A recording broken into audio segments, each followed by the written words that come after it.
The next topic is ParseTree. ParseTree is otherwise called as derivation tree.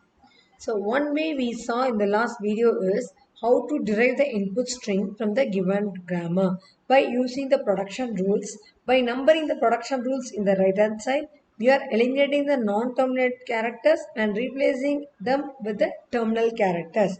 Thereby we derive the input string from the given grammar. That is one way.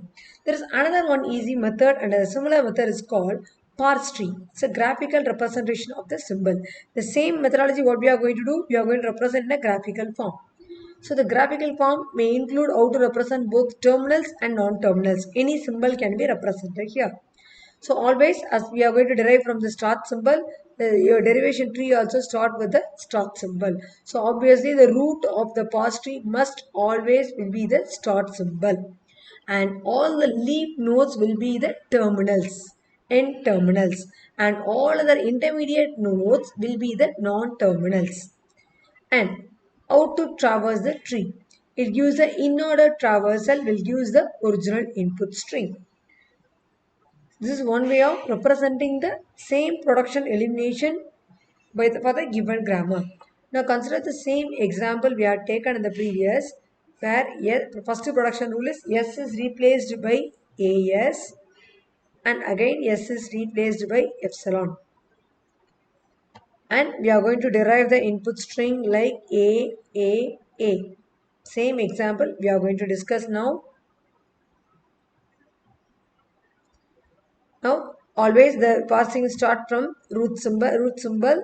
The root node is a start symbol. Start symbol is S. So, what is S is replaced by AS? How to represent? S is replaced by one left branch A, next one AS.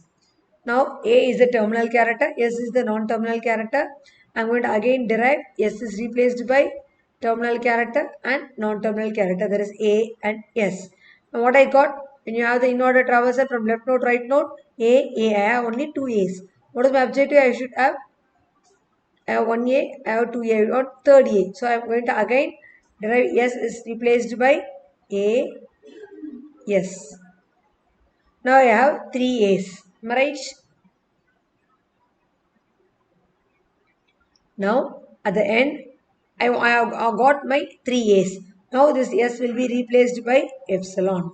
Epsilon means null, nothing. Now, how to interpret the string? You have to traverse the tree, traverse the leaf nodes only from left to right, the leaf nodes. Left to right, I am traversing. This is the first leaf node A, second leaf node A, this is the third A.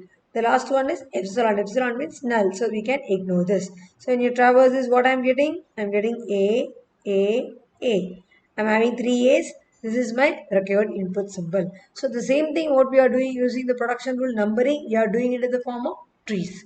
This is called as parse tree, or otherwise is called as derivation tree.